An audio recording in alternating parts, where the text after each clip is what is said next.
My sister was a sociopath. Then she had surgery. There was always something wrong with Annie. For years, it felt like I was the only one who knew. When we were kids, we used to see our little cousins quite often. Our house, their house. My mom and aunt drank wine and bonded over having lost their husbands, my uncle in the grave and my dad, in jail. I was the oldest, but I'd still hang out with them, just to be safe and keep an eye on my sister. If I left her alone with them, someone would wind up hurt. One time, she'd stuck a clothespin on their cat and watched it run circles around the room. She was 12. Another time, she'd pressured our cousin to drop that same cat out a third-floor window, mocking him for not wanting to do it. "I can't believe you're actually scared," I'd heard her say. By the time I got up there, my little cousin had let go. The cat was fine, thank God. But my cousin was not. He was traumatized, screaming and crying behind his bedroom door. Annie told Mom that she was really sorry and that she'd learned in school that cats could survive such falls. It was all bullshit. Annie had never felt sorry a day in her life. But Mom ate it up every time, because Annie was her special little girl. After Dad went away, our grandfather came over a lot to help Mom out. Her dad, as we hardly knew my father's parents. I was very close with my papa. He was probably the person I looked up to most. The man was never in a bad mood.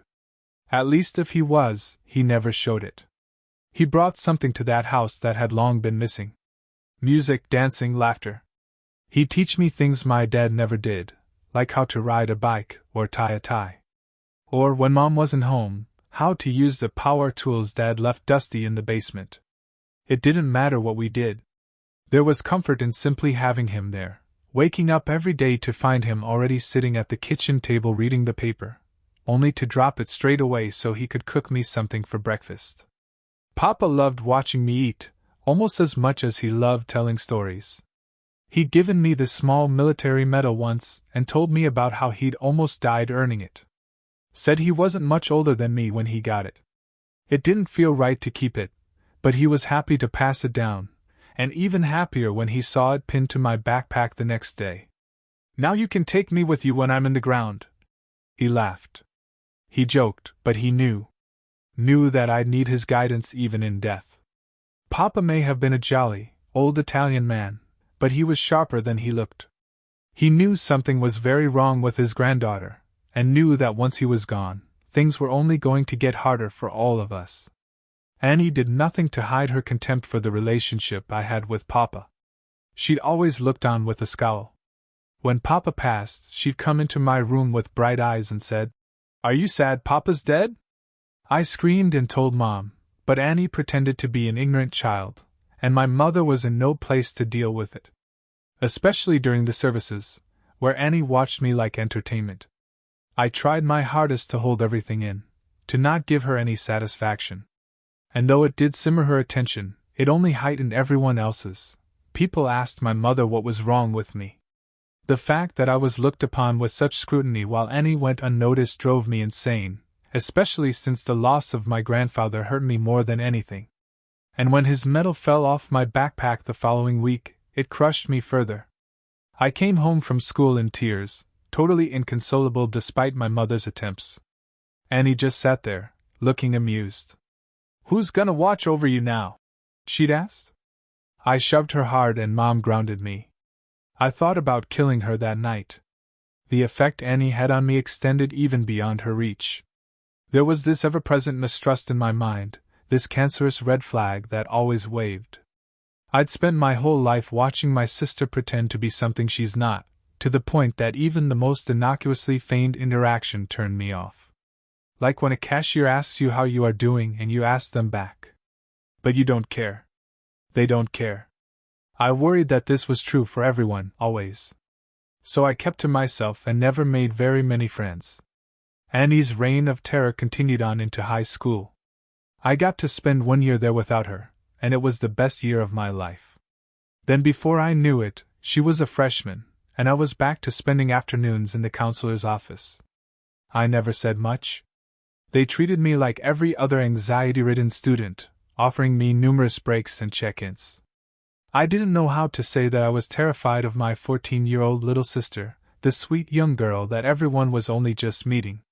It hadn't taken her long to adapt to her new environment. She threw on that sheep's clothing and did what she does best: hurt and hide. She was smart about it, much smarter than when she was a kid. It was always just painful enough to scar her victims, but simple enough to be overlooked by the rest of us. She'd date boys and break their hearts, just to take them back and break up all over again. It looked like casual teenage drama, but I knew she was doing it for fun. She'd toe the line with her male teachers, keep her best friend feeling like shit about herself, and tell her other friends that I was abusive toward her. I fucking hated it, and hated more so the fact that I had to let her get away with it. If I pushed, she'd push harder. I had to keep myself out of her mind. Still, the thought of that stupid smirk as she soaked in the pain she'd caused made me see red. Then I met Ms. Hardin, the school's new counselor. "You're in here a lot." She grinned. I wasn't so receptive at first, but she seemed different. She responded to my ramblings and sat with me in my silence, never speaking to me from any position of authority, or with condescension. It felt like the person she was inside that room was the same person outside of it, which meant more to me than she knew. As the weeks went on, my red flags went down for the first time in a long time. So when Hardin asked me one day what I was afraid of, I told her everything. It all came spilling out of me, a release I'd never felt before. Until Hardin called Annie in for a meeting. Annie confronted me after at my locker. "What did you say to her?" she spit. I couldn't look her in the eye, my 5-foot freshman of a little sister. I dug around my locker like I was looking for something. "Nothing," I said. I continued rummaging in hopes that she'd go away, or that somebody else would come talk to us.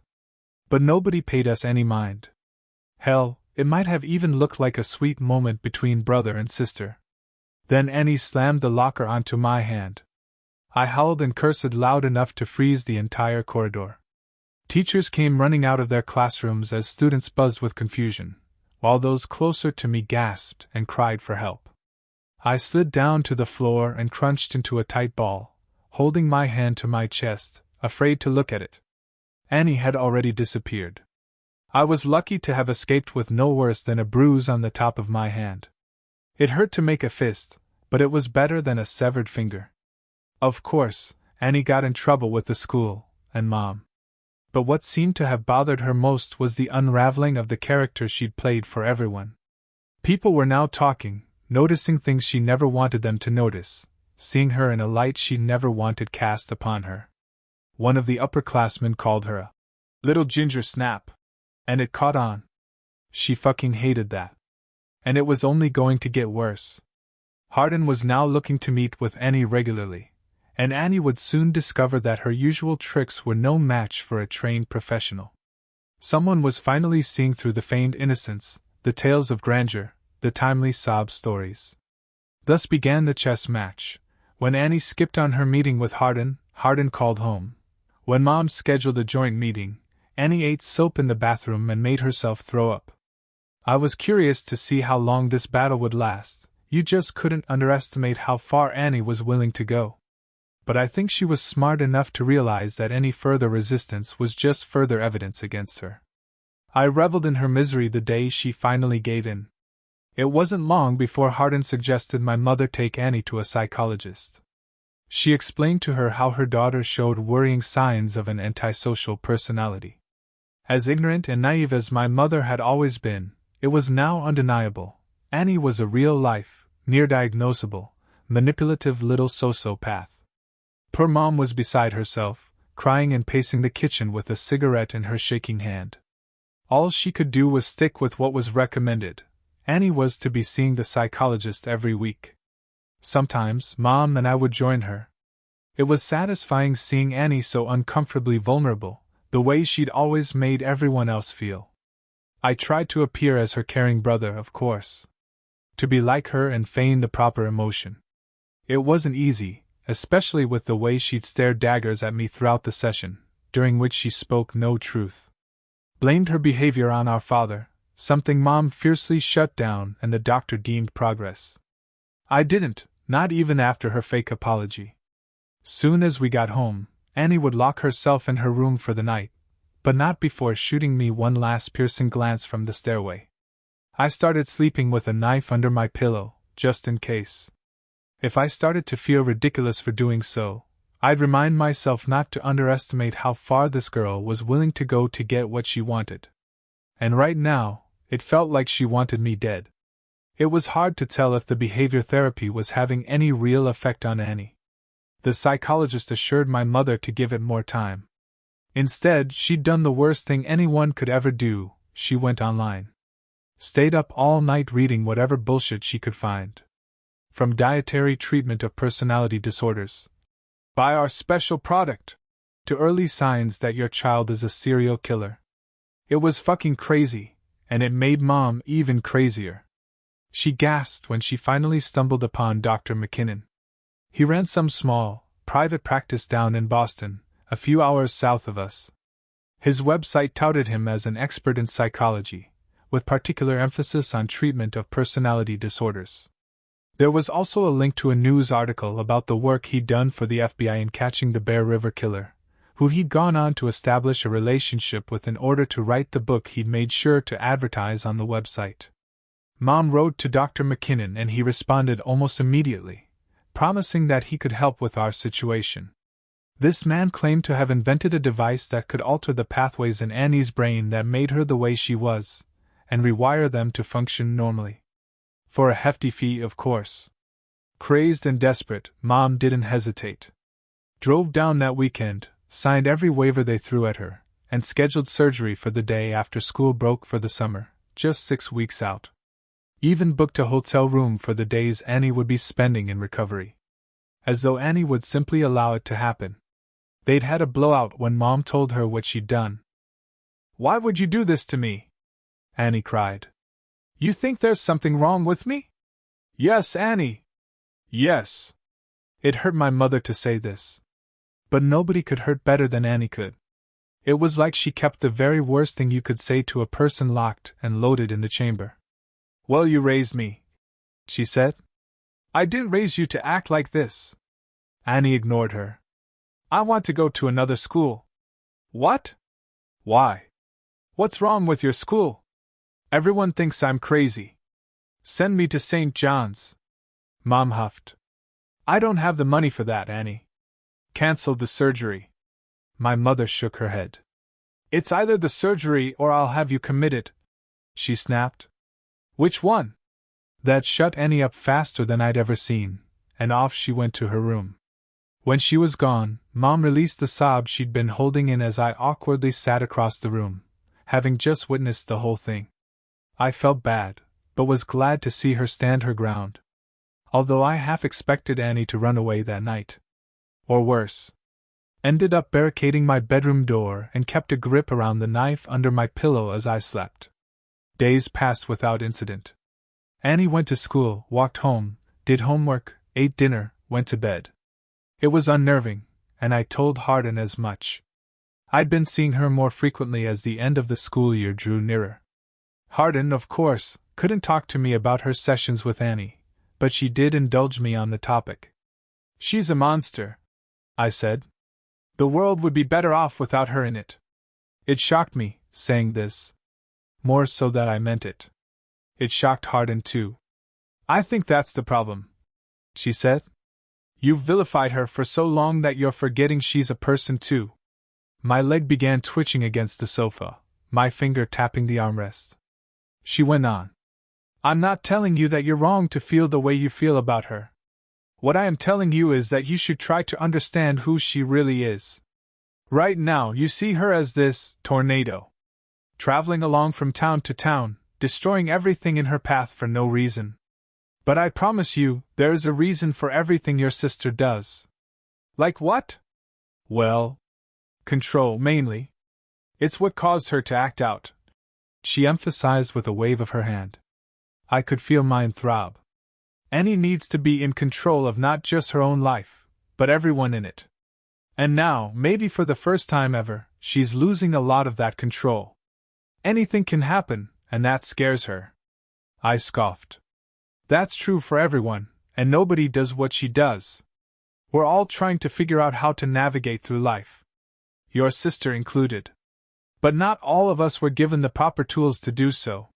She dropped her eyes for a moment, and I thought I caught a flicker of something in them. Did something happen to her? I wondered. Hardin stared at me sadly, declining to answer. Well, what does she want then? I added. These are things you have to ask her. If you asked me, you two are long overdue for a conversation. You should really consider doing it soon too. Especially if this surgery you mentioned does what it's supposed to do, she said with a wink. I wasn't sure I was ready for that conversation.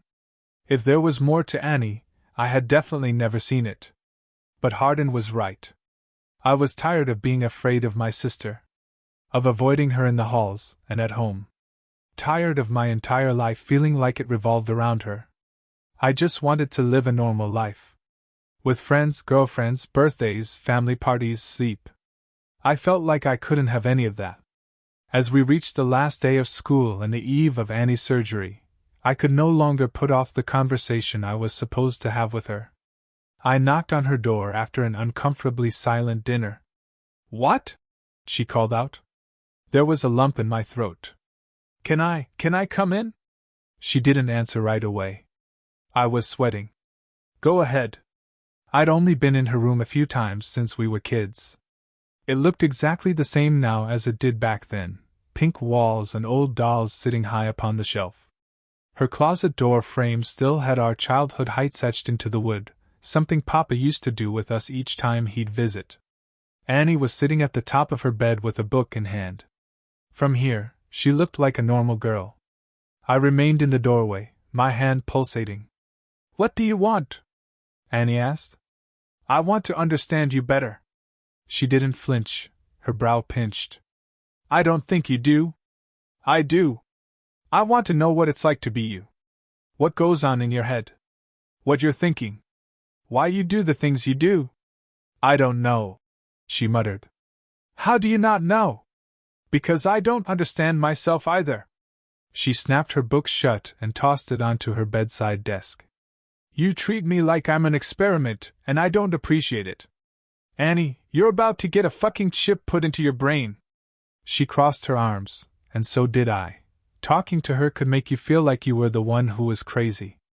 I stepped inside the room and picked up a picture from her dresser, a photo of her from when she was little. She was smiling. I slammed it back down. You hurt people, I said. I know you know that. Do you ever feel bad about it? Of course I do. Liar. I think you hate people. I think you hate yourself. That you're different. So you hurt people. Am I wrong?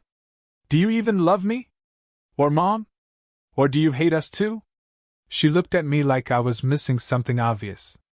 She got up off the bed and approached, stopping just shy of my face. I don't anything you. I don't anything anyone. It was probably the most honest thing she'd ever said. In the moment, it made my skin crawl. It wasn't until later that I realized how sad of an admission it was. When Mom and Annie left for Boston early that Friday morning, I'd said nothing to her. Despite my doubts in Dr. McKinnon's device, part of me was still hoping to receive a brand new Annie. With summer vacation now started and the house to myself for the weekend, I'd slept most of my time away, as though catching up on all the sleep lost throughout my life. I had no idea what to do with myself while I was awake. I found myself sitting in silence, or with the TV watching me.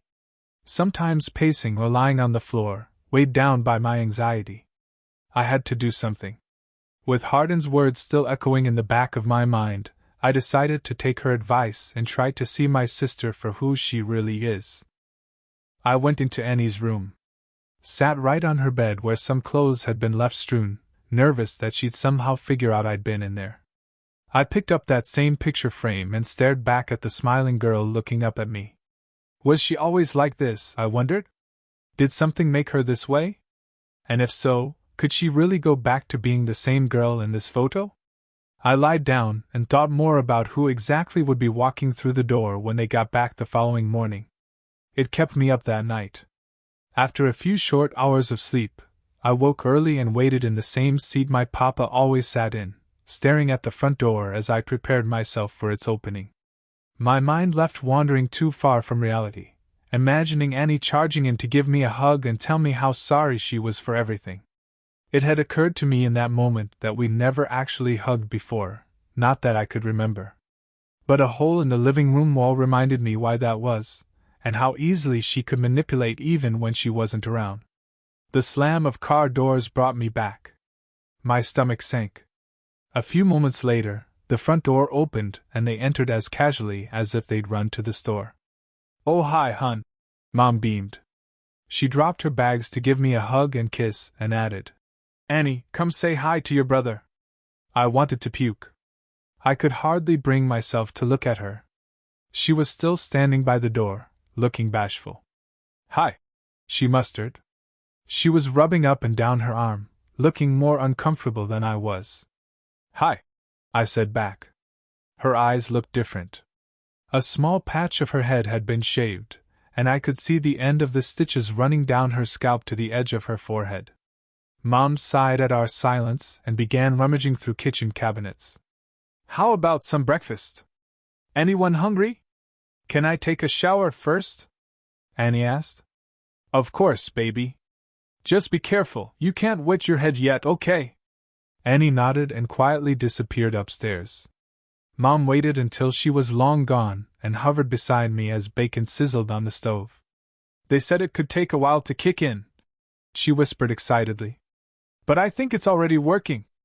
I said nothing as she continued bouncing about the stove, freezing at the sight of the wooden block on the counter. The biggest slot was still empty. "Have you seen that big knife?" she asked. I shook my head. I wasn't planning on putting it back just yet. Despite my mother's optimism, I was going to need to see a lot more. I wouldn't see much in the weeks following. Annie spent most of the time asleep, an expected side effect. She was pleasant but quiet at dinner, uttering please and thank you but not much else. I'd been trying to enjoy summer break as much as I could, shooting pucks out in the driveway, riding my bike around neighboring towns, and even joining a friend from school to the movies. My deal with Mom was that I'd stay home during the day while she was at work, in case Annie needed anything. I wasn't thrilled about being left alone with her, not that I saw very much of her. Quick greetings in the hallway, nothing more. Mom was frequently calling to check in, but there hadn't been any issues. Until I shot awake to the booming sound of things crashing against the walls. I ran out into the hall and stood outside Annie's door, listening as more things got slammed on the other side. An absolute tantrum. I was about to enter but thought better of it. As soon as it had begun, it was over. Silence. When I called Mom to tell her what had happened, she told me that these kinds of outbursts were expected. Emotional fallout, Dr. McKinnon had told her. I wish someone had told me. From then on, I was hyper-vigilant. Thought I'd heard Annie through the walls one day, talking to herself. I pressed my ear against it but struggled to make anything out. This would happen again and again, day after day, this very faint whisper between gasps and coughs, louder each day. I stood outside her door once more, lost in the white noise of fans and air conditioners buzzing in the distance, Annie's mumbling creeping from under her door. I wanted nothing to do with her, and yet I was curious. So I knocked. "Come in," her little voice called. She was wrapped in her sheets, in the dead summer heat, only her face poking out. I stood right by the door, as I had the last time she let me in. "Are you okay?" I asked half-heartedly. Her face immediately scrunched up in a way I'd never seen it. She shook her head and started to cry. I tried to bury how good it made me feel, seeing her suffer. And the louder she got, the better it felt. I approached the bed and stood over her awkwardly. "What's wrong? I don't like this." She choked through her sobs and sniffles. "I don't like it. I don't like it." She reached for my hand and kept repeating the same line. I was stunned. "It's okay," I said. I didn't mean it. As I held her hand, uttering fake assurances, not really caring, I wondered if the way I felt in that moment was the way she'd always felt. If so, I didn't envy her. Later that night, it was Annie who knocked on my door. She slipped in like a cat, crawling up onto my bed and sitting there with her legs crossed. The air was thick and muggy, but she was still in a hoodie and sweatpants. "Sorry about earlier," she said. "It's fine. It's not fine. I know you hate me. You don't have to act like you don't. You were right, I hate myself too. I was jealous of everyone. You asked what it was like to be me," she said bitterly. My ears perked. "It's like being a ghost. Floating around. Lost. You don't remember who you are or what it was like to be alive. You just exist, and nobody even knows you're there. And when they do see you, they're scared. They don't want you around. So you stay in the background and watch everyone live their lives. And it's not fair. So you mess with them. For attention. Because you're bored. Beyond bored. Because for just 1 second, their screams make you feel like you're real. I've spent my whole life chasing the screams." I sat up against my headboard in awe, trying to place where I'd heard this before, not realizing the knife under my pillow was showing. I shuffled to cover it. "Wish you could have told me that a long time ago," I said. "It's not that I hate you, Annie. I'm afraid of you." She wrinkled her face, and I worried she was going to cry again. Instead, she took a deep breath and smiled, like a switch had been flipped. "Can I throw you a birthday party?" she blurted. I was confused. "My birthday was 2 months ago. Can I do it anyway? I want to do something nice for you. Please?" I had no idea what to think of this, or of her. She was staring at me wide-eyed and hopeful, her hands held close to her mouth. I heaved a heavy sigh. "Okay, fine." Later that afternoon, Mom took Annie shopping for decorations and a cake, and when they returned, they kicked me out of the house so they could decorate. It felt ridiculous. I took a long walk around the neighborhood, even stopped at a park to watch a Little League baseball game. Less for the sport and more for the happy families supporting their sons and daughters, adding further to my contempt for the charade my family was currently constructing back home. But when I returned, I was amazed by what the girls had done. The entire kitchen and living room were lit in a multicolored glow, with lava lamps, strobe lights, and glow sticks all around the room.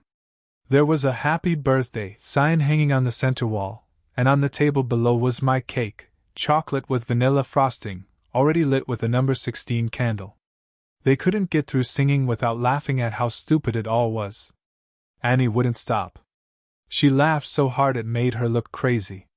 We went on to have awkward chit-chat, and even more awkward reminiscing, as Mom told stories of past birthday parties, leaving out the parts where Annie had found ways to ruin them every year.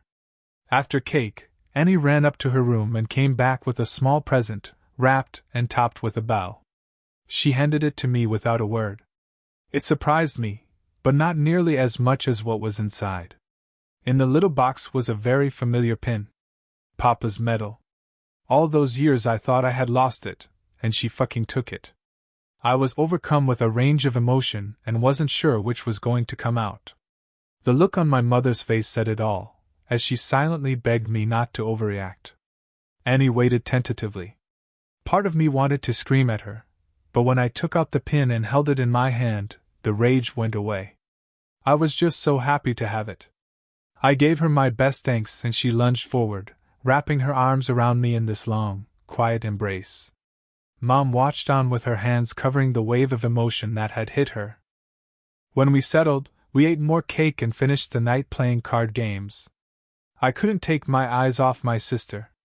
I hoped to catch her in an unsuspecting moment, to see if the mask would show itself. Any time her smile faded or her lips curled, I wasn't sure if it was due to my watchful eye or just another instance of emotional fallout. I'd heard Annie again that night, quietly crying herself to sleep. In fact, I'd been hearing it almost every night.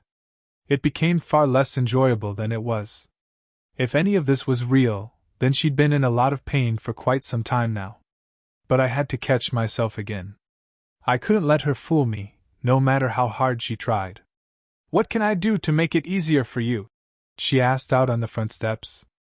We sat side by side as the cool, night breeze blew past. "It doesn't matter. I can't see you as anything other than the ghost? I nodded, and we continued to sit in silence watching the night sky fall. The very next day, she dyed blonde streaks in her hair.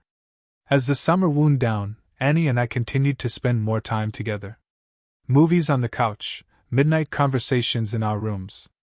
I tried to limit myself, but she was like a puppy following me around for attention. For all the questions I used to have for her, she'd had that many more for me. Simple things, like my favorite food, or who I'd had a crush on. She even apologized for likely having known this information but not having cared enough to remember it.